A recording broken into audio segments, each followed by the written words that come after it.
Types of conversations, I like to listen a lot, like, kinda I don't think that quickly.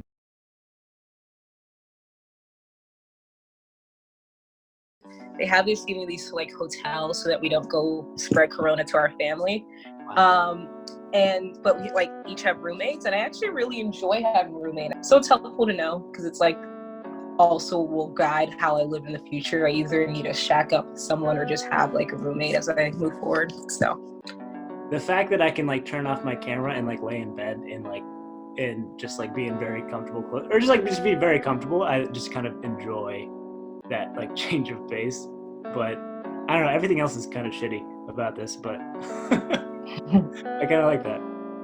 Like if I'm just like feeling lazy, I want to take a nap, I could just take a little siesta and then come back and then like do my work, maybe just work a little later, and then it's all good, you know, because no one's on me. You can just like lie down for 15 minutes. And it's I like your use of siesta, very multicultural.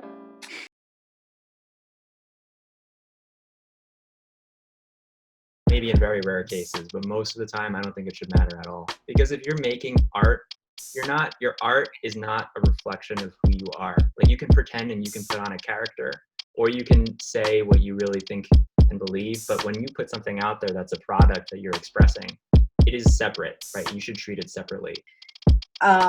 Basically, how much does your art relate to your transgression? And if it's like the sort of thing where the art doesn't age well because like certain things are no longer politically correct versus it actually paints something as bad, I think those are two different things. Does that make sense? But when you judge someone, I think by different standards, like a different era standards, you can get into lots of problems. Like who's allowed to make those judgments and who is not? And who decides who's allowed to do that? And who gets policed off stages and canceled? And who gets to stay on? And who decides where those decisions come from? I mean, I think it gets more complicated, and it's more than just, you know, a simple kind of black and white issue.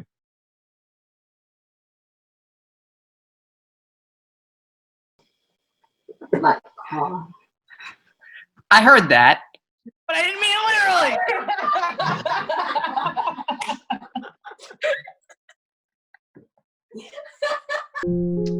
Just up until this point, I think that my life has been relatively like easy.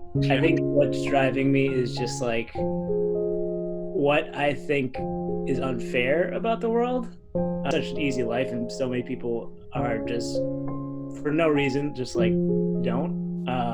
Actually not a whole lot, you know. Motivation is definitely a challenge these days. I mean, probably more than anything, I'm just trying to like get from one day to the next and just kind of figure out what I have to do. But it would be nice to kind of eventually start to gather what other resources I can find and try and build something. There's this whole concept of instead of trying to be great, just be good.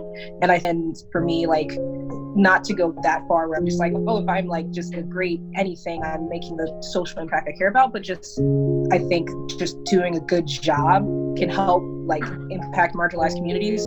I don't know, the idea of like you wanting to do something that you really want to do, but also, you know, the sort of social justice aspect of it. Like it's just really, it takes a long time. I don't want to say difficult. It just takes a long time. But I don't know. I like to think that it's possible. Before, serving underserved communities meant, like, as I said, running for office. But now I sometimes think I would love to like go be CEO there and then like make it so that everybody gets a $20 minimum wage, like down to the custodial staff. And even if I have 40 employees, if I like improve the lives of these 40 employees by like changing the dynamics that would normally lead to biases because of their race or whatever, then I've done a good job.